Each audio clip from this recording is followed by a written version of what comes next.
dalam lindungan Allah. Orang yang duduk dalam lindungan yang maha tinggi dan bermalam dalam naungan yang maha kuasa akan berkata kepada Tuhan, tempat perlindunganku dan kubu pertahananku, Allahku yang kupercayai. Sungguh, dialah yang akan melepaskan engkau dari jerat penangkap burung, dari penyakit sampar yang busuk. Dengan kepaknya ia akan menudungi engkau, di bawah sayapnya engkau akan berlindung. Kesetiaannya ialah perisai dan pagar tembok. Engkau tak usah takut terhadap kedahsyatan malam, terhadap panah yang terbang di waktu siang, terhadap penyakit sampar yang berjalan di dalam gelap, terhadap penyakit menular yang mengamuk di waktu petang. Walau 1,000 orang rebah di sisimu dan 10.000 di sebelah kananmu, tetapi itu tidak akan menimpamu. Engkau hanya menontonnya dengan matamu sendiri dan melihat pembalasan terhadap orang-orang fasik. Sebab Tuhan ialah tempat perlindunganmu, yang maha tinggi telah kau buat tempat perteduhanmu. Malapetaka tidak akan menimpa kamu, dan tulah tidak akan mendekat kepada kemahmu, sebab malaikat-malaikatnya akan diperintahkannya kepadamu untuk menjaga engkau di segala jalanmu. Mereka akan menatang engkau di atas tangannya, supaya kakimu jangan terantuk kepada batu. Singa dan ular tedung akan kau langkahi, engkau akan menginjak anak singa dan ular naga. Sungguh hatinya melekat kepadaku, maka aku akan meluputkannya. Aku akan membentenginya sebab ia mengenal namaku. Bila ia berseru kepadaku, aku akan menjawab. Aku akan menyertai dia dalam kesesakan. Aku akan meluputkannya dan memuliakannya. Dengan panjang umur akan kukenyangkan dia, dan akan kuperlihatkan kepadanya keselamatan daripadaku. Shalom saudara yang dikasihi Tuhan, mari sama-sama kita perkatakan apa yang dimaksud dengan Pentakosta ketiga. Pentakosta ketiga adalah pencurahan Roh Kudus yang dahsyat di zaman ini melebihi yang terjadi di Azusa Street. Pentakosta ketiga akan mengakibatkan penuaian jiwa yang terbesar dan terakhir sebelum Tuhan Yesus datang kembali. Pentakosta ketiga akan membangkitkan generasi Yeremia, yaitu anak-anak muda yang dipenuhi Roh Kudus, cinta mati-matian kepada Tuhan Yesus, tidak kompromi terhadap dosa, dan akan bergerak untuk memenangkan jiwa. Pentakosta ketiga lahir di Indonesia yang bergerak ke bangsa-bangsa. Gerakan ini dari timur ke barat dan akan kembali ke Yerusalem. Pentakosta ketiga akan memberikan kuasa untuk menyelesaikan amanat agung, dan setelah itu Tuhan Yesus datang kembali.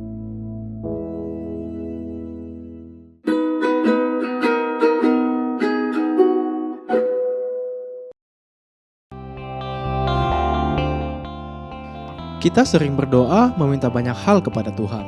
Namun, tanpa kita sadari, yang kita perlukan bukanlah jawaban doa, tetapi jamahan Tuhan. Mari kita siapkan hati kita untuk masuk dalam hadirat Tuhan. Ada tangan Tuhan yang terbuka untuk merangkul dan mengubahkan hidup kita. Selamat beribadah, Tuhan Yesus memberkati.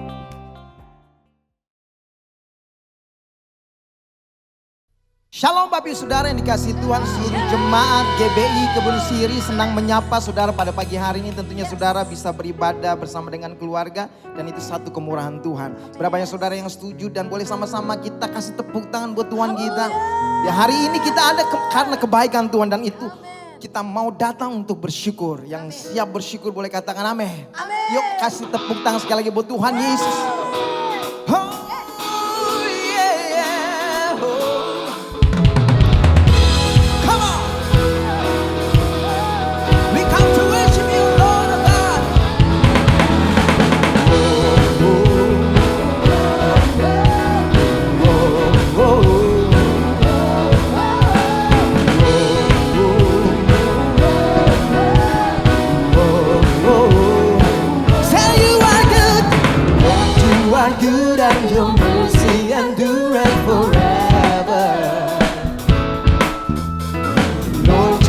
Good and your mercy endureth forever. One more time, can you sing? Lord, you are good, yeah, so good.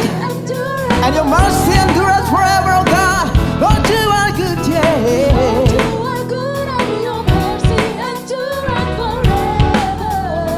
People from every nation, people from every nation, and from generation, we come to worship. We worship you. Hallelujah, hallelujah, hallelujah. We worship for who you are. Oh, yeah, we worship. Hallelujah, hallelujah. We worship for who you are. You are good.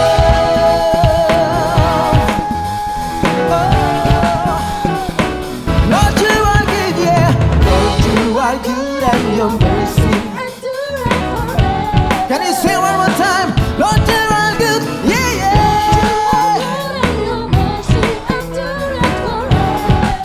People from every nation and tongue. People from every nation and from generation, we come to worship. We worship you. Hallelujah, hallelujah, hallelujah. We worship. We worship you. We worship. Hallelujah. We worship you for who you are. Oh, oh, it's you are good. Say yes, say yes, say yeah, yeah, say yes, say yeah, yeah, yeah. Yes, sama-sama katakan. You are good all the time, all the time. You are good, you are good all the time, all the time, all the time.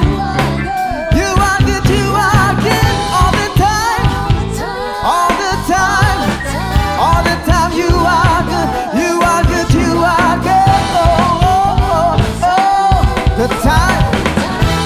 People from every nation, people from every nation and tongue, from generation to generation. We worship you. Hallelujah. Come on, sing one more time. We worship because of who you are. We come to worship you. Yes. Oh, with all our heart, with all our mind. Hallelujah, hallelujah. We worship you for who you are. Oh, we worship you. Hallelujah, hallelujah, hallelujah. We worship you for who you are.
Boleh angkat tangan kita, yuk sama-sama katakan.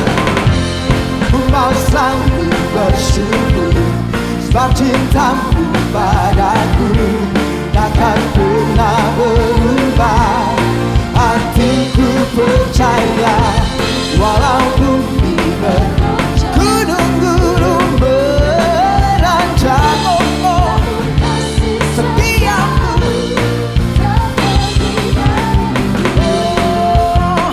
Itulah yang kami percayai, yang kami yakini. Tuhan setia. Mari sama-sama sekali lagi katakan, Tuhanlah kekuatan. Ya, Tuhanlah. Boleh angkat tangan kita sama-sama katakan, dia gunung. Ya, hanya padamu,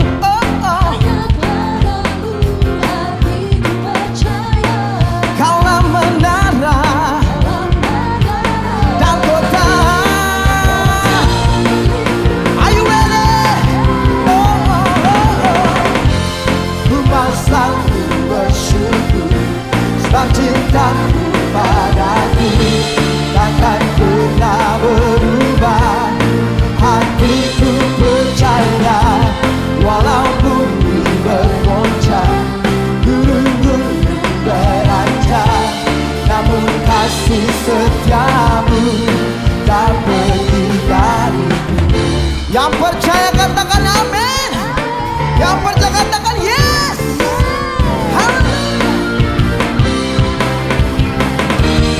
Mari mengucap syukur dalam segala hal, dalam segala keadaan, sebab itulah yang dikehendaki Tuhan bagi setiap kita.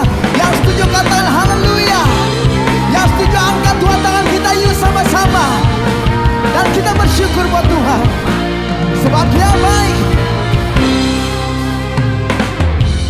Ku mau selalu bersyukur, sebab cintamu takkan pernah berubah. Oh, hatiku percaya, walau bumi gunung-gunung beranjak, setiamu tak pergi dariku. Ku mau selalu bersyukur, sebab cintamu padaku tiada berubah, tiada berubah.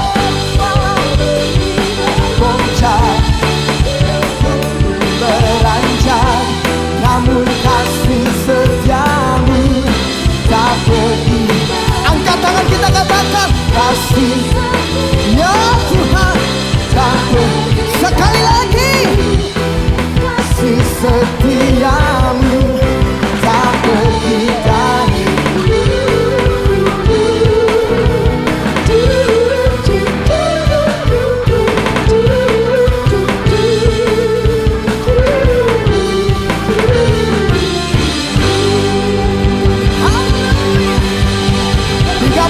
Tepuk tangan dan sorak-sorai buat Tuhan Yesus. Yes! Haleluya. Terima kasih Tuhan. Sungguh Engkau baik. Kau sangat baik dalam hidup kami Bapa. Kami mau lebih lagi masuk dalam hadirat-Mu Tuhan. Oh, kami sungguh mengasihi-Mu Bapa. Oh, terima kasih Tuhan. Syaralabashakayaralabashan. Yaralabashandayaralabashakayara.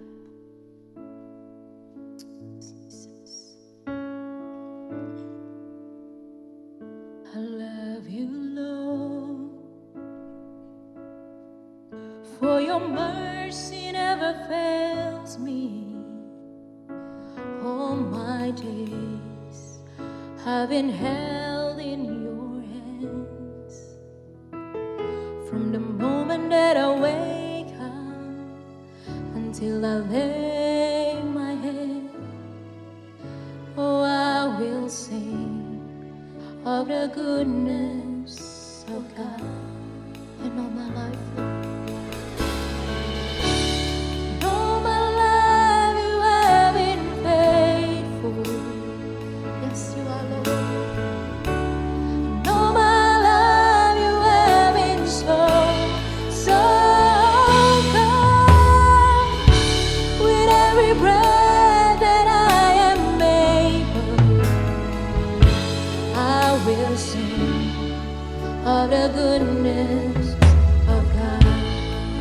love your voice. I love your voice. You have led me through the fire and darkest night. You are close like no other. I've known you as a father. I've known you as a friend. And I have lived in the goodness of God. And all my life, and all my life you have been faithful. Yes, you are, Lord. And all my life you have been so, so good. With every breath that I am able, I will sing all the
Kau setia Tuhan.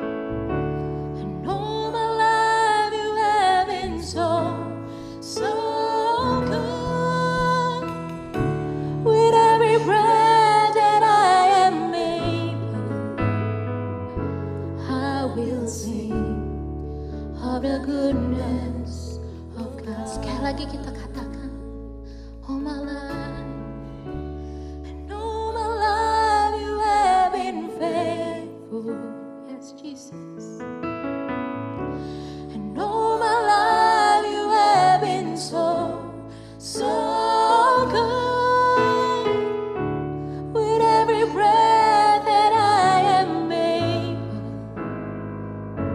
I will sing of the goodness of God. I will sing of the goodness of God. I will sing of the goodness of God. Beri kemuliaan bagi Allah kita. Haleluya. Terima kasih Tuhan. Kebaikan-Mu mengikuti kami sepanjang hidup kami. Kami percaya itu Bapa. Dan saat ini Tuhan, kami mau duduk di kaki-Mu. Kami mau mendengarkan kebenaran firman-Mu Tuhan. Berbicaralah Bapa. Kami rindu mendengar isi hati-Mu. Kami membuka hati kami selebar-lebarnya. Untuk kuasa Roh-Mu bekerja. Terima kasih Bapa, Engkau sungguh baik, amat baik. Di dalam nama Tuhan Yesus. Sama-sama katakan. Amin.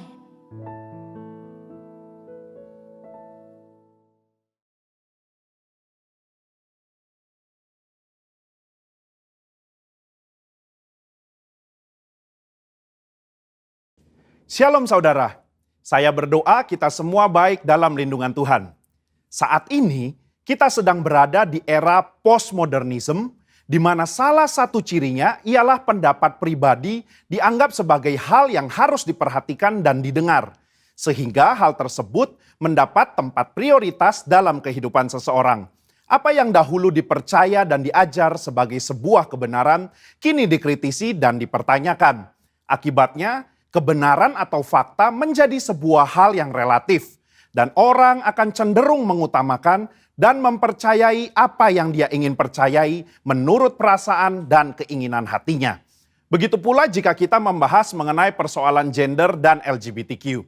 Hal-hal mengenai moralitas dan seksualitas yang sudah dipegang dan dipahami sejak lama, kini dipertanyakan dan diabaikan serta dianggap sebagai sesuatu yang salah dan tidak relevan. Tentu saja pandangan yang menyatakan bahwa setiap orang benar dan bebas melakukan apa yang ia inginkan menurut keinginan dan perasaannya adalah tidak benar. Nah, Voice of Pentecost hari ini adalah seri pertama dari seri Gender Identity Challenge dan LGBTQ. Gender identity adalah identitas jenis kelamin di mana seseorang dapat mengerti dan meyakini jenis kelaminnya berdasarkan organ seksualnya. Dan menjalani kehidupannya sebagai seorang individu berdasarkan organ seksual bawaan lahir yang telah Tuhan anugerahkan. Jika sejak awal penentuan gender identity-nya sudah benar, maka jika terjadi preferensi seksual yang menyimpang seperti LGBTQ dapat ditangani. Namun jika penentuan gender identity-nya sudah salah, maka preferensi seksualnya pun pasti akan jadi salah. Pandangan yang beredar saat ini ialah bahwa seseorang bisa dan berhak untuk menentukan gender identity-nya sendiri. Bukan berdasarkan organ reproduksi seksualnya, namun berdasarkan perasaan dan keinginan sendiri. Jadi bisa saja seorang pria yang secara biologis adalah laki-laki, namun karena ia merasa dan menyatakan dirinya sebagai wanita, maka ia dipanggil perempuan dan menggunakan fasilitas umum yang digunakan oleh wanita. Bahkan memiliki ketertarikan dan hasrat seksual terhadap seorang pria. Begitu pula sebaliknya. Pandangan ini telah diterima luas dan dilindungi di berbagai negara. Sehingga segala sesuatu yang berhubungan dengan seksualitas, gender identity dan penyimpangan preferensi seksual termasuk LGBTQ harus diterima dan bukan merupakan sebuah kelainan. Namun bagaimana menurut Alkitab? Alkitab memandang LGBTQ merupakan penyimpangan seksual yang adalah dosa di mata Tuhan. Kejadian 1 dan 2 menunjukkan bahwa Tuhan menciptakan gender identity laki-laki dan perempuan berdasarkan organ reproduksi seksualnya, bukan lewat feeling dan keinginan manusia. Kata laki-laki dan perempuan di Kejadian 1 ayat 26 sampai 28 merujuk kepada organ seksual yang mereka miliki secara biologis. Penciptaan dan penentuan ini adalah karya Allah yang luar biasa, sebab Ia ingin manusia dapat menghasilkan keturunan lewat organ reproduksi laki-laki dan perempuan. Jadi, jika seorang pria yang secara biologis adalah laki-laki, maka Tuhan ingin agar ia dapat menggunakan organ reproduksi seksualnya untuk menghasilkan keturunan lewat organ reproduksi wanita, itu pun hanya dalam pernikahan.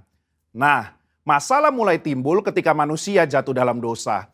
Dosa membuat manusia membawa pikiran, keinginan, dan tindakannya yang terbelenggu oleh dosa, sehingga terjadilah gender identity challenge dan penyimpangan seksual. Orang yang menyimpang ketertarikan dan hasrat seksualnya tidak akan dapat beranak cucu karena kesamaan organ reproduksi mereka. Padahal Allah tidak pernah salah dalam menciptakan manusia. Allah tidak menjadikan manusia mengalami krisis identitas seksual ataupun ketertarikan dan hasrat seksual yang menyimpang. Sebuah penelitian menunjukkan bahwa krisis gender identity dan preferensi seksual justru dipengaruhi oleh 4 faktor. Yang pertama biologi, 2 pengalaman masa kecil, 3 pengaruh lingkungan atau pergaulan, 4 pengalaman saat dewasa. Keempat faktor ini juga bisa kita lihat dalam peristiwa Nuh dan anaknya Ham. Ham melihat aurat ayahnya, entah dia mengejek atau nafsu, perbuatan itu salah secara moral di mata Tuhan. Akibatnya, Nuh mengutuk Ham dan keturunannya. Hal ini menunjukkan adanya keberlanjutan penyimpangan dari Ham kepada keturunannya, yaitu Kanaan. Selanjutnya kita melihat bahwa Kanaan dan orang-orang yang mendiami tanah Kanaan memiliki penyimpangan seksual juga. Apa yang terjadi di Sodom dan Gomora di tanah Kanaan dalam Kejadian 19 menunjukkan penyimpangan seksual yang parah dan bahkan sudah mempengaruhi Lot dan kedua anak perempuannya. Lot menganggap hal wajar untuk memberikan kedua anak perempuannya untuk dipergunakan secara seksual oleh kerumunan massa. Dan kelak di dalam pelarian mereka, kedua anak perempuannya pun menganggap normal untuk memiliki anak dari ayah mereka sendiri. Yang akhirnya menghasilkan bangsa Moab dan Amon yang juga akan dihukum Tuhan karena kejahatan yang bangsa ini lakukan. Kesimpulannya, gender identity merupakan hal yang penting dalam diri seseorang. Di mana gender identity tidak ditentukan lewat perasaan dan keinginan hati, melainkan lewat organ reproduksi seksual yang telah Tuhan berikan saat seseorang dilahirkan. Tidak ada orang yang lahir dengan keadaan atau hasrat seksual menyimpang seperti LGBTQ. Seolah-olah Tuhan telah membuatnya demikian. Tuhan tidak pernah salah di dalam menciptakan manusia. Justru dosalah yang membuat manusia membawa pikiran, keinginan, dan tindakannya pada keputusan yang salah. Maka dari itu, diperlukan kemampuan dan keputusan yang tegas dalam memahami dan meyakini gender identity seseorang sedari awal kehidupannya. Sehingga di kemudian hari, ia tidak masuk dalam penyimpangan seksual seperti LGBTQ. Saudara, untuk penjelasan lengkapnya dari tim teologi kami, silakan klik link yang ada di atas atau scan QR Code yang tersedia. Salam integritas, Tuhan Yesus memberkati.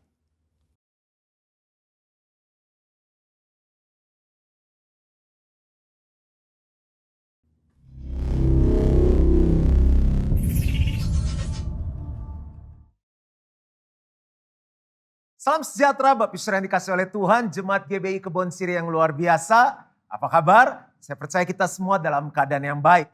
Pertama-tama saya ingin mengucapkan terima kasih kepada Bapak PDP Gunawan Wongso Wijoyo yang memberikan kesempatan kepada saya untuk menyampaikan firman Tuhan pada hari ini. Saya percaya setiap kita pasti akan mengalami Tuhan. Dan hari ini saya akan menyampaikan firman Tuhan dengan tema power, kuasa. Kuasa apa? Kuasa Roh Kudus. Dan mengapa saya ingin menyampaikan tentang power? Karena dalam kehidupan kita membutuhkan kuasa ini. Kuasa untuk apa? Salah satunya untuk hidup di dalam integritas. Dunia ini membutuhkan orang-orang yang berintegritas. Integritas artinya orang yang hidup dalam kebenaran. Kalau di dalam Alkitab dikatakan orang yang melakukan kehendak Allah. Dan firman Tuhan mengatakan orang yang melakukan kehendak Allah akan tetap hidup untuk selama-lamanya. Jadi keluarga yang melakukan kehendak Allah, gereja yang melakukan kehendak Allah, pebisnis, karyawan, profesional yang melakukan kehendak Allah, pelajar, mahasiswa yang melakukan kehendak Allah akan tetap hidup untuk selama-lamanya. Dunia ini membutuhkan orang-orang yang berintegritas. Bahkan sampai kita cari supir, pembantu rumah tangga, siapapun kita cari orang yang berintegritas. Di dalam negara, pemimpin ingin rakyatnya punya integritas. Rakyat ingin punya pemimpin negara yang berintegritas. Di gereja, pendeta ingin punya jemaat yang berintegritas. Sebaliknya, jemaat ingin punya pendeta yang berintegritas. Di keluarga sama, suami dan istri dan suami. Yang masih single juga ingin punya calon suami, calon istri yang berintegritas. Di marketplace, di dunia bisnis sama. Karyawan-karyawan pengen punya bos yang berintegritas. Bos-bos, pemimpin ingin punya karyawan berintegritas. Nah, orang bisa hidup berintegritas kalau mereka dipenuhi oleh kuasa Roh Kudus. Integritas sederhana, bagaimana kita hidup dalam kebenaran, bagaimana kita jujur, bagaimana pikiran yang ada di hati, di mulut, tindakan sama, di mana-mana sama, di kantor sama, di gereja sama, di rumah sama, hidupnya sama, serupa dengan Yesus. Untuk itu kita perlu kuasa ini. We need the power. Yuk kita baca ayatnya. Kisah 1 ayat 4-5 dan 8. Pada suatu hari ketika ia makan bersama dengan mereka, ia melarang mereka meninggalkan Yerusalem. Dan menyuruh mereka tinggal di situ menantikan janji Bapa. Yang demikian katanya, telah kamu dengar daripadaku, sebab Yohanes membaptis dengan air, tetapi tidak lama lagi kamu akan dibaptis dengan Roh Kudus. Jadi Yesus sendiri yang berkata bahwa kita perlu dibaptis oleh Roh Kudus. Ayat ini agak kontradiktif karena di Matius di Fatsal yang terakhir Yesus perintahkan murid-muridnya untuk pergi. Jadikan semua bangsa murid, baptislah mereka dalam nama Bapa, Putra dan Roh Kudus. Ajarlah mereka melakukan segala sesuatu yang telah kuperintahkan kepadamu. Dan ketahuilah aku menyertai kamu senantiasa sampai kepada akhir zaman. Di Fatsal sebelumnya disuruh pergi. Tapi sekarang ditahan dulu, jangan pergi. Tunggu sampai Roh Kudus dicurahkan. Artinya bukan Yesus menarik kembali ucapannya, tapi Yesus mau menyampaikan bahwa kita nggak mungkin ada di dunia ini melakukan apa yang Yesus mau kalau kita nggak punya kuasa, nggak punya power dari Roh Kudus. Nah, apa yang terjadi kalau kita dibaptis oleh Roh Kudus? Kisah Rasul 1 ayat yang ke-8. Tetapi kamu akan menerima kuasa. You shall receive power. Kalau Roh Kudus turun ke atas kamu. Dan kamu akan menjadi saksiku. Saksi itu adalah begini, kehidupannya berubah. Kuasa Roh Kudus membuat hidup kita berubah sehingga orang akan melihat kita dan bilang ini, wow, kamu beda. Dulu nakal, sekarang enggak. Dulu males, sekarang enggak, jadi rajin. Dulu pelit, jadi murah hati. Dulu genit, sekarang setia. Ada perubahan. Jadi saksi Tuhan di mana? Di Yerusalem, seluruh Yudea dan Samaria sampai ke ujung bumi. Di keluarga, di tempat pekerjaan kita, di kota, di bangsa, di mana kita ada sampai ke ujung bumi. Dan waktu kita dibaptis Roh Kudus, firman Tuhan bilang kita menerima kuasa. Saya akan membahas inti dari firman Tuhan ini. Kalau kita dipenuhi Roh Kudus, kita menerima kuasa untuk apa? Jadi kalau kita pelajari arti kata kuasa, ini yang akan kita bahas bersama-sama pada hari ini. Apakah Bapak Ibu Saudara siap untuk belajar? Yang siap sama-sama katakan amin. Yang pertama, waktu kita menerima power itu kuasa Roh Kudus, kita menerima kuasa untuk berhenti berbuat dosa. Untuk berhenti berbuat dosa. Sekarang saya mau tanya sama Bapak Ibu Saudara, sama teman-teman. Mungkin nggak kita hidup nggak berbuat dosa? Siapa yang bilang mungkin? Angkat tangan. Siapa yang bilang nggak mungkin? Angkat tangan juga. Jawabannya adalah mungkin. Cuma pertanyaannya gini, mau atau enggak? Bukan bisa atau enggak? Atau gini deh, sekarang kan tahun 2021, Dari 1 Januari 2021 sampai hari ini kita mengikuti kebaktian online. Siapa yang gak pernah buat dosa? Angkat tangan. Nah, kuasa Roh Kudus bisa menolong kita untuk berhenti berbuat dosa. Saya berikan ilustrasi. Misalnya kita lagi naik mobil yang sangat cepat, mobil sport. Wah, lari kencang 200 km per jam. Tiba-tiba ada yang lewat di depan kita. Itu ibaratnya dosa. Nah, mobil sport ini gak punya rem. Kira-kira nabrak gak? Ya nabrak lah, udah lari 200 km per jam. Ada orang nyebrang, nginjaknya pakai apa om? Jadi pasti nabrak. Nah sekarang waktu kita dipenuhi Roh Kudus, ini ibaratnya ya. Sudah ada remnya. Sekarang mobil sport itu lari kencang lagi. 200 km per jam sama. Ada yang nyebrang lagi yang lewat. Pertanyaan saya sekarang gini, nabrak gak? Tergantung, kalau remnya diinjak, pasti gak nabrak, mobilnya berhenti. Nah hal itu sama dengan hidup kita. Waktu kita dipenuhi Roh Kudus, kita sekarang punya kuasa, kita punya rem. Jadi kalau ada gangguan, ada godaan, kita akan bilang gini, enggak, saya udah punya kuasa kok, saya mau berhenti. Masalahnya sekarang gini, mau berhenti berbuat dosa, atau senang hidup di dalam dosa. Kalau kita mau hidup dalam integritas, kita mau hidup dalam kebenaran, kita mau hidup menyenangkan Tuhan, berhenti berbuat dosa. Dan kuasa Roh Kudus menyanggupkan kita untuk berhenti berbuat dosa. Yang percaya katakan amin. Yang kedua, kita menerima kuasa ini untuk apa? Kuasa Roh Kudus ini untuk apa? Yang kedua adalah untuk berubah. Ini berubah tuh bukan kayak zaman saya dulu ada Satria Baja Hitam. Satria Baja Hitam berubah. Superman, Batman, apalah pokoknya yang tokoh-tokoh gitu, bukan gitu. Kita berubah secara karakter menuju keserupaan dengan Kristus. Kalau kita masuk ke fitness center atau mungkin ke slimming center pasti punya tujuan dong. Yang ke pusat pengurusan badan ingin badannya langsing.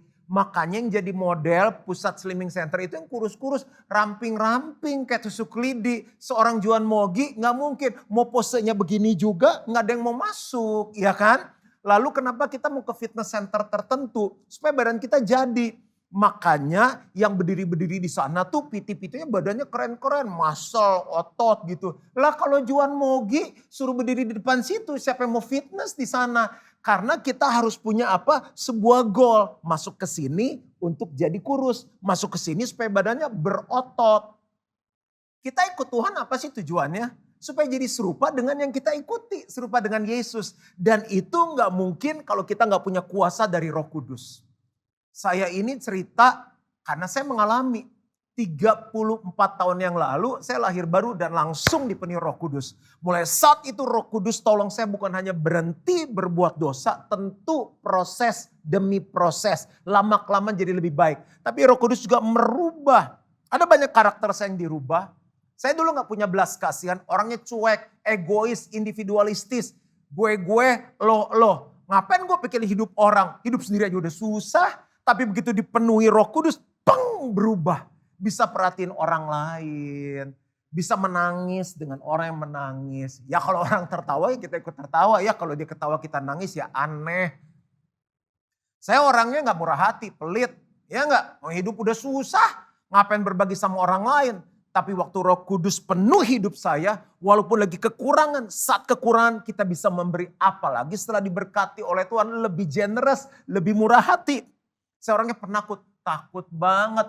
Masa sih pastor badan segede gitu penakut? Aduh, sama ayam takut, sama anjing takut, ke hotel takut, ke rumah sakit takut, ketemu bule takut. Tapi Roh Kudus ubahkan jadi orang yang berani. Ya kalau gak berani ya gak mimpin lah sekarang. Ini tapping khotbah aja susah. Nanya amin, nanya kagak ada yang jawab. Angkat tangan gak kelihatannya angkat tangan. Ketawa sendiri, ngomong sendiri, seru sendiri. Itu berani tapping. Itu karena Roh Kudus yang menolong saya. Apalagi yang pemarah jadi peramah. Aduh ketemu saya dulu galak-galak. Orang ketemu saya bisa nangis. Loh gak mungkin lah Pastor Juan mungkin kan orang lucu, baik, ramah. Itu sekarang setelah dirubah oleh Roh Kudus. Dulu galak. Adik saya aja bilang saya galak. Kakak saya bilang saya galak. Papa mama saya bilang saya galak. Staff saya bilang saya galak, kan udah confirm semua bilang galak. Tapi waktu saya dipenuhi oleh Roh Kudus merubah saya. Jadi orang yang ramah. Sisa-sisa masih ada dikit, terus berubah jadi serupa dengan Kristus. Istri saya kalau lagi misalnya perlu KTP saya, SIM saya, paspor, dia liatin. Sayang, kamu mukanya tuh kejam, bengis, galak. Masa sih? Saya bilang iya, kalau orang gak kenal kamu pribadi lihat foto kami, lihat kamu galak. Tapi kenapa kamu naksir sama aku? Dia ketawa gitu. Roh Kudus yang merubah. Bapak Ibu Saudara, teman-teman, siapa yang ngerasa, aduh kok karakter aku susah berubah ya. Kenapa sifat aku begini, yang komplain udah banyak. Roh Kudus sanggup mengubahkan kita. Kita perlu dibaptis oleh Roh Kudus. Yang ketiga, kita menerima kuasa untuk apa? Untuk melakukan firman. Ada banyak orang dengar firman Tuhan di Spotify, di YouTube, di podcast. Kebaktian gak pernah absen. Wah, pendeta siapa aja dia udah pernah dengar. Dari lokal, dari internasional, interlokal, luar angkasa udah dengar semua. Pendeta-pendeta TOP, BGT. Hidupnya gitu aja, gak berubah-berubah. Nyolong tetap nyolong, cabul tetap cabul, genit tetap genit, darah tinggi tetap darah tinggi. Gak rubah-rubah. Tapi waktu kita dipenuhi oleh kuasa Roh Kudus, kita diberi kesanggupan untuk melakukan firman. Berapa banyak yang mengikuti kebaktian mau menjadi pelaku firman. Bilang ini, Roh Kudus tolong saya. Melakukan firman, gampang, gak gampang. Contoh mengampuni, siapa yang bilang mengampuni gampang?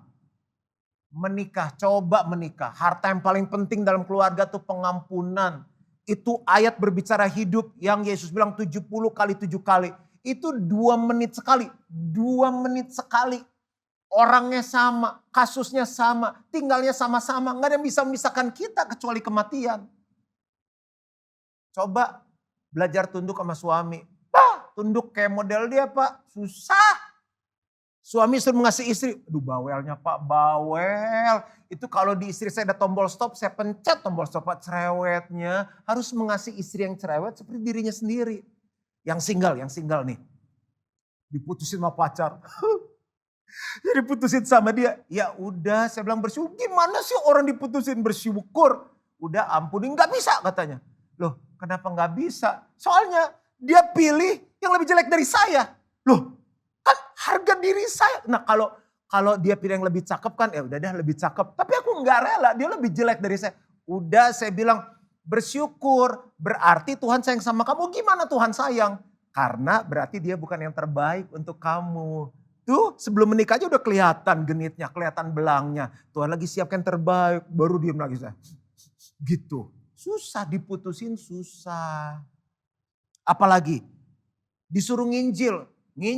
Wah mau ngomong apa susah. Loh kan firman Tuhan bilang diberitakan Injil kepada segala makhluk. Ayo yang udah jadi Kristen lebih dari 1 tahun. Siapa yang udah pernah secara pribadi membawa orang-orang belum kenal Tuhan. Datang kepada Tuhan mengenal Tuhan. Kalau belum Roh Kudus kasih kita kesanggupan. Tuhan suruh kita memberi itu gak gampang. Gak semua walaupun punya uang orang kaya murah hati. Enggak.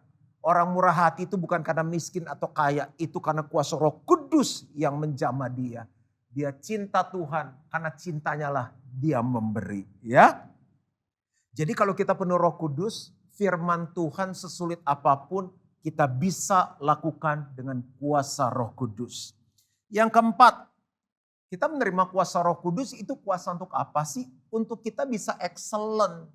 Excellent itu artinya apa sih? Unggul. Unggul itu artinya apa sih? Selalu melakukan yang lebih baik dari sebelumnya. Saya selalu pegang perkataan ini, kami jadikan nilai, kami ajarkan berulang-ulang. How to be excellent? Excellent tuh gini, how can I do this better? Bagaimana saya bisa melakukan lebih baik lagi? Bagaimana saya jadi bisa jadi pendeta yang lebih baik lagi?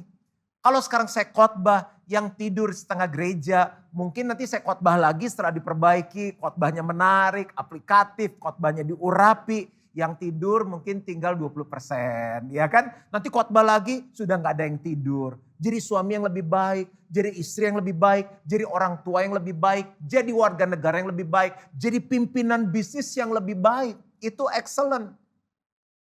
Firman Tuhan dalam Kolose 3:23 mengatakan apapun juga yang kamu lakukan, apapun juga yang kamu perbuat, perbuatlah seolah-olah untuk Tuhan dan bukan untuk manusia. Jadi standarnya kita buat untuk Tuhan. Ini saya khotbah untuk Bapak Ibu Saudara, saya buat ini untuk Tuhan. Nggak ada yang nonton, nggak ada yang liatin, cuma yang pegang video, yang megang komputer, sound system, lalu teman-teman yang membantu, mungkin hanya 4 orang. Dan nggak ada yang dengerin khotbah saya. Tapi saya lakukan terbaik untuk Tuhan. Aku cuma seorang ibu rumah tangga, pastor, lakukanlah tugas sebagai seorang ibu rumah tangga yang terbaik. Tapi uangnya cuma bisa untuk beli telur doang tiap hari, Bu. Excellent itu kan telurnya bisa diakalin, Bu.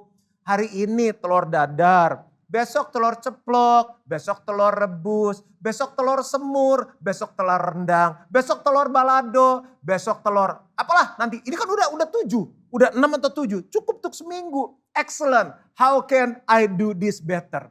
Saya dulu orangnya yang lurus, gak kreatif. Tapi setelah saya penuh Roh Kudus, saya belajar untuk kreatif. Dan Roh Kudus tolong saya. Mulai dari bikin judul khotbah, ilustrasi khotbah, properti khotbah. Kemarin baru tapping khotbah, bawa perahu ke atas, khotbah dari dalam perahu. Bikin penjara, bikin sumur, bawa kolam air, kolam renang plastik ke atas, pakai botol, pakai pohon. Kemarin saya pengen bawa singa beneran. Bisa sewa di taman safari. Tapi tim bilang jangan bayar tuh begitu lepas. Langsung ketemu Yesus semuanya.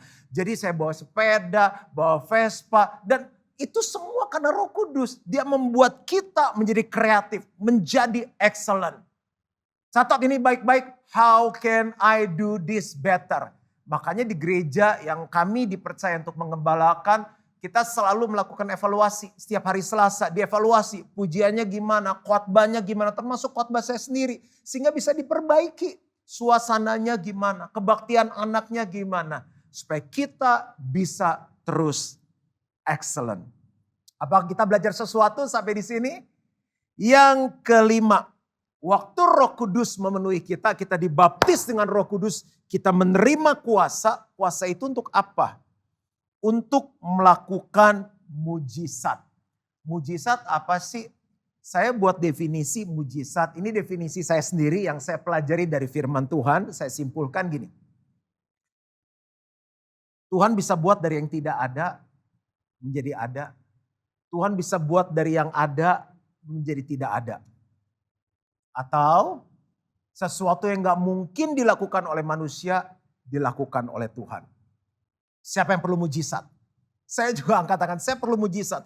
Tapi di sekeliling kita perlu mujizat. Dan anehnya seringkali saya sendiri apa yang saya doakan belum terjadi. Tapi waktu saya doain orang terjadi. Pengalaman saya pertama doain orang sakit.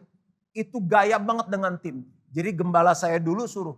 Kamu ke rumah sakit ada yang sakit. Siap, semangat kan. Bawa tim ya kan. Karena lihat contoh-contoh pada bawa tim. Ada main musik, ada yang nyanyi segala, bawa buah, udah kita doa. Setelah doakan besok dapat kabar meninggal. Ya kita lapor. Pastor yang didoakan sudah ketemu Bapak di surga. Terus dia ketawa. Saya bilang kok ketawa kita sedih. Dia bilang gak apa-apa. Tugas kita mendoakan orang. Tugas menyembuhkan itu Tuhan. Yang penting lakukan bagian kita. Jadi perlu waktu untuk semangat lagi. Tapi dihitung yang mati sama yang sembuh banyak yang sembuh. Orang gak punya anak. Saya bingung, saya sendiri belum punya anak saat itu. Saya bilang, kamu punya anak. Di hati saya pengen jujur ya. Saya gue belum punya anak pengen ngomong gitu. Cuma kan gak bisa ya kita pendeta. Saya pengen punya anak saya doain. Tuhan aku berdoa, berkati kandungannya. Saat mereka berhubungan Tuhan mengingat mereka. Subur. Amin. Hamil. Kembar 3. Kembar 2, saya belakangan. Tapi saya percaya itu kuasa Roh Kudus yang memampukan kita melakukan tugasnya Tuhan. Apalagi ada satu teman saya punya pacar. Jadi kalau kebaktian dia gak ikut. Satu saat dia naik ke atas. Dia bilang pacar gua mau ketemu nih katanya. Oh ya, saya bilang kenapa? Saya gak bisa tidur tiap malam. Oh ya, insomnia ya? Iya. Doain saya kalau saya bisa tidur saya ikut Yesus. Wah saya bilang udah gak bisa tidur lama, terus suruh saya yang doain ya. Kan firman Tuhan bilang gini, tanda-tanda ini menyertai orang yang percaya, dia menumpangkan tangan atas orang sakit, orang itu sembuh. Dan aku punya Roh Kudus. Saya bilang ini, dalam nama Yesus, setiap sistem dalam tubuhnya yang ngaco, jadi benar, jadi normal. Jamnya tidur, dia tidur. Jamnya bangun, dia bangun. Amin. Gitu aja. Setelah saya doa, saya pikir aduh kalau dia nggak tidur gimana? Seminggu, 2 minggu nggak ada kabar. Terus nggak lama teman saya bilang ini, bro pacar gue ngajakin makan. Aduh saya bilang nih antara sembuh nggak sembuh nih. Lagi makan-makan, dia bilang begini. Tahu nggak? Setelah kamu doain saya, malam itu saya tidur katanya. Jamnya tidur saya tidur, jamnya bangun saya bangun. Saya bilang Roh Kudus terima kasih. Kuasamu yang membuat semuanya terjadi. Dan Tuhan mau pakai setiap kita yang mengikuti kebaktian ini melakukan banyak mujizat. Sehingga banyak orang percaya kepada Yesus. Dan yang terakhir, kuasa itu untuk apa sih? Kuasa Roh Kudus power itu supaya kita menjadi saksi. Jika Roh Kudus turun ke atas kamu, kamu akan menerima kuasa supaya kamu menjadi saksiku Yerusalem, Yudea, Samaria dan sampai ke ujung bumi. Saya ceritakan tadi orangnya minder, pemalu, penakut, gimana mau jadi saksi. Tapi saat saya dipenuhi Roh Kudus, saat saya baca firman Tuhan, saya bilang ini Tuhan, aku mau hidup kudus. Tuhan, aku gak mau bohong.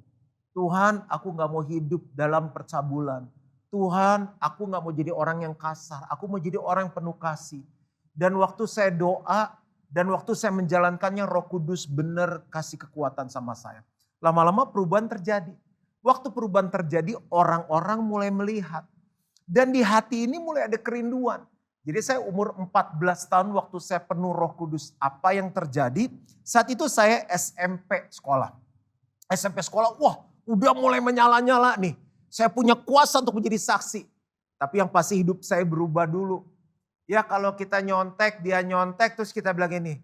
Bro ke gereja yuk. Hah ngapain ke gereja? Supaya hidupnya benar. Nah lu aja gak benar ngajak gua. Jadi saya sementara proses ke arah kebenaran. Saya mulai sering ngajak teman-teman saya. Saya belum bisa cerita tentang Yesus, cerita apa gak bisa. Simple. Saya bilang gini. Saya tuh kalau hari Minggu suka ke gereja. Ikut yuk polos-polos doang. Mereka mau tapi karena kita semua gak punya kendaraan. Apa yang terjadi? Saya keluarin tabungan saya pakai taksi. Dulu zamannya masih ada taksi apa ya? Taksi Presiden, taksi Bluebird. Belum ada kayak sekarang Uber lah, Grab segala gitu. Atau apalah yang daring-daring gitu. Jadi saya bayarin argo, jemput satu-satu. Si A, si B, si C sampai ke gereja. Pulang saya anterin lagi satu-satu. Terus tuh SMP, SMA, kuliah. Waktu saya udah punya SIM, saya memberanikan diri pinjam mobil sama saudara saya. Itu ada mobil Kijang. Itu Kijang kan semua bisa muat. Tete, papa, oma, opa, kakak, adik, om, tante. Saya jemputin satu-satu, anterin satu-satu. Wah mereka haus. Dan saya gak bisa khotbah, gak bisa sharing. Paling gampang apa? Dulu masih zamannya tape recorder, terus ganti ke CD. Saya bilang gini ya, mau khotbah tentang apa? Jadi saya ambilin, saya beli kaset khotbah, CD khotbah, putar sama-sama. Tuhan hadir, Tuhan melawat semuanya dan mereka bertumbuh di dalam Tuhan. Very simple. Sampai akhirnya di kampus, waktu saya masuk ke kampus, ada satu kakak kelas saya, waktu dia lihat saya dia bilang ini, Tuhan jawab doa saya. Kaget dong saya, lihat saya, Tuhan jawab doa saya. Saya bilang begini, saya tuh udah mau keluar dari kampus, saya punya kerinduan, kampus ini dimenangkan bagi Tuhan. Lalu apa gunanya sama saya? Waktu saya lihat kamu nih orangnya. Jadi kita berdua rintis persekutuan doa, singkat kata satu demi satu bertobat terima Tuhan Yesus. Waktu kita tinggalkan kampus 100 orang kurang lebih di persekutuan itu 100 orang lahir baru, penuh Roh Kudus, mereka berjemaat. Tuhan kita luar biasa, Roh Kudus kita luar biasa. Bagian yang terakhir. Waktu saya renungkan ayat ini kan dikatakan begini, kamu akan menjadi saksiku di Yerusalem, seluruh Yudea, Samaria dan sampai ke ujung bumi. Saya bilang ini mah cuma levelnya sekolah, SMP, SMA, kuliah, terus di kota doang. Saya bilang kapan sampai ke ujung bumi? Saya nggak pernah berpikir sama sekali. Tiba-tiba saya diundang ke satu negara, diundang ke negara lain. Saya dalam hati berpikir siapa Juan Mogi. Ternyata bukan Juan Moginya, Roh Kudus yang di dalam Juan Mogi. Dua yang menjadi challenge saya terakhir adalah saat saya diundang gereja terbesar di Belanda, berbahasa Belanda. Dan saya harus khotbah di dalam bahasa Inggris dan diterjemahkan ke dalam bahasa Belanda. Lalu gereja terbesar di Switzerland, saya harus khotbah di kota Zurich. Dan saya khotbah dalam bahasa Inggris di satu sesi. Ada lagi khotbah dalam bahasa Inggris diterjemahkan ke bahasa Jerman. Khotbah lagi dalam bahasa Inggris diterjemahkan bahasa Swiss. Yang hadir bule semua. Sementara kita Pak Le, dia bule-bule. Dan akhirnya malamnya diminta kebaktian lagi. Dia bilang doain mereka untuk terima Roh Kudus. Waduh, waktu saya bahas tentang Roh Kudus, saya bilang siapa yang mau dibaptis oleh Roh Kudus? Bule-bule itu pada maju ke depan, saya cuma berdua. Itu bule-bule kan tinggi banget kan, jadi kita melihat mereka tuh begini nih kalau ngobrol gitu. Langsung rendah diri. Jadi saya harus peluk mereka, doain mereka. Waktu saya peluk, saya gak ketemu muka, saya ketemu keteknya mereka. Jadi udah nangis, ingus segala macam, udah saya pelukin. Dalam nama Yesus, terima Roh Kudus, terima Roh Kudus. Saya pikir nih orang Indo ngomong Inggris, saya gak pernah sekolah di luar negeri. Udahlah, ini pelayanan saya yang pertama dan terakhir. Apa yang terjadi? Mereka bilang gini, boleh minta izin gak khotbahnya dimasukin YouTube? Oh saya bilang boleh banget. Karena kan kita juga bingung Inggris kita di ngertiin atau enggak kan, ngomong Indonesia aja belepotan, suruh ngomong Inggris. Terus mereka bilang gini, tolong datang lagi ke tempat kami dan layani kami. Saya kaget, saya amazed dengan cara Roh Kudus bekerja. Roh Kudus yang sama yang ada di dalam saya.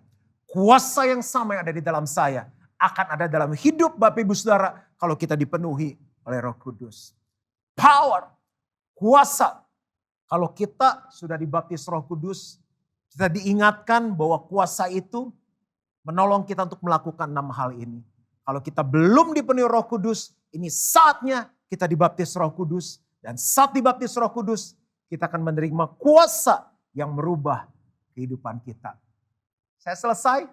Dunia ini membutuhkan orang-orang yang hidup dalam integritas. Dan orang untuk hidup dalam integritas, untuk seseorang hidup dalam integritas, mereka perlu kuasa Roh Kudus. Kita akan menjadi jawaban bagi dunia ini. Dan nama Yesus dipermuliakan. Amin. Tuhan memberkati, mari kita berdoa. Makasih Bapak, untuk hari ini kalau kami bisa belajar firman Tuhan. Aku berdoa biar setiap mereka yang sudah dipenuhi Roh Kudus, mereka bisa melakukan ke-6 hal ini dengan pertolongan dari Roh Kudus, dengan kuasa Roh Kudus. Dan bagi mereka yang belum dibaptis oleh Roh Kudus, biar mereka bisa dibaptis oleh Roh Kudus. Sehingga mereka bisa menerima kuasa untuk hidup dalam kebenaran. Berkati semua yang mengikuti kebaktian online ini di dalam nama Tuhan Yesus. Dan semua yang percaya sama-sama katakan amin. Tuhan memberkati. Terima kasih Anda telah mengikuti ibadah online pada hari ini.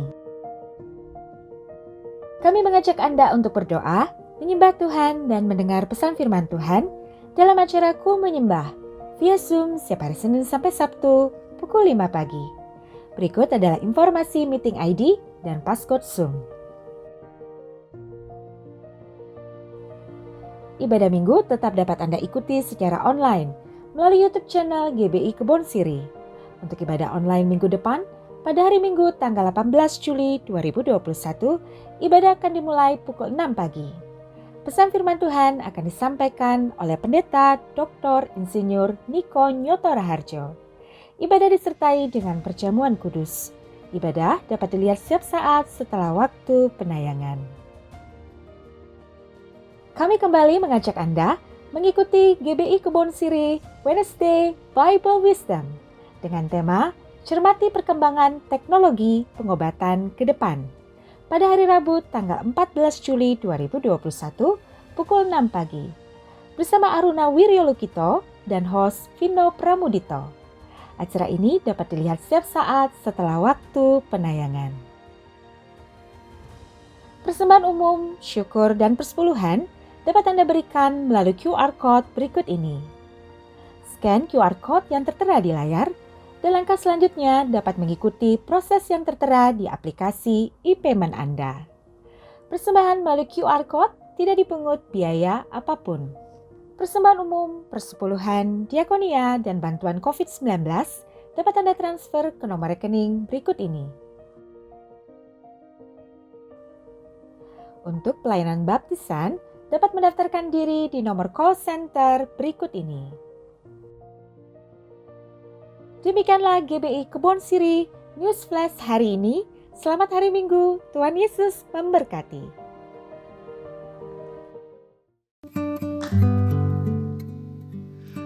Mari jemaat Tuhan, kita siapkan hati untuk berdoa. Terima kasih ya Bapak untuk pembicara yang telah menyampaikan firman Tuhan di ibadah online pada hari ini. Kiranya Tuhan memberkati keluarga dan pelayanannya lebih lagi. Kami juga berdoa untuk Gembala Sidang, Bapak Pendeta Niko Nyotorarjo, dan keempat wakil Gembala, Gembala Rayon, Gembala Cabang GBI Kebon Siri, dan Gembala-Gembala Kul yang ada. Biar Tuhan yang memberkati dan Tuhan mengurapi mereka senantiasa. Kami juga berdoa untuk semua jemaat GBI Kebon Siri dan semua jemaat yang mengikuti ibadah online hari ini. Kiranya Tuhan Yesus yang memberikan hikmat dalam segala usaha dan pekerjaan di tengah masa-masa pandemi COVID-19 ini. Tuhan yang mencukupkan apa yang menjadi kebutuhan mereka. Dan kami juga berdoa bagi anak-anak muda, generasi Yeremia, agar Tuhan yang bangkitkan menjadi terang bagi generasi ini. Kami juga berdoa buat bangsa kami tercinta, bangsa Indonesia.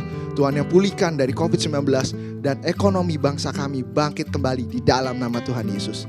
Kami berdoa buat pemerintahan presiden, wakil presiden, menteri, gubernur, bupati, serta sampai kepala desa. Dari pusat sampai daerah diberikan hikmat Tuhan senantiasa menjalankan pemerintahan ini. Takut akan Tuhan turun atas mereka. Damai sejahtera Tuhan turun atas Indonesia. Dan kami siapkan hati kami untuk menerima berkat Tuhan melalui hamba-Mu. Mari arahkan hati kita dan angkat kedua tangan kita di hadapan Tuhan. Jemaat Kebon Siri dan jemaat yang mengikuti ibadah online, terimalah damai sukacita, berkat yang berlimpah-limpah dari Allah Bapa yang Maha Kuasa, cinta kasih Tuhan kita Yesus Kristus, persekutuan manis dengan Roh Kudus menyertai Anda sekalian mulai sekarang dan sampai Tuhan Yesus menjemput di awan-awan dan sampai selama-lamanya.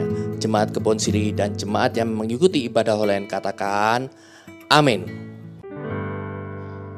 Angkat tangan kita sama-sama. Day and night, night and day, let incense arise. Day and night, let incense arise. Day and night, day and night. Oh, day and night. You are worthy of it all. You are worthy. You are worthy of it all. For you are of peace, to you are of peace. You deserve the glory. You are worthy of it all. You are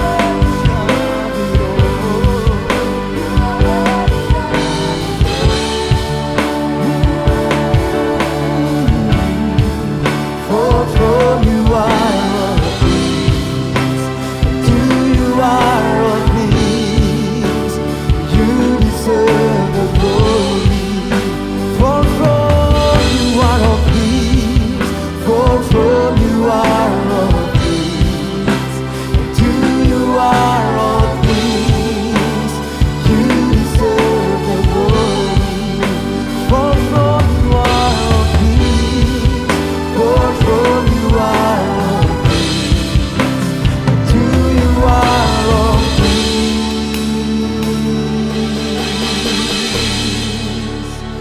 You deserve the glory.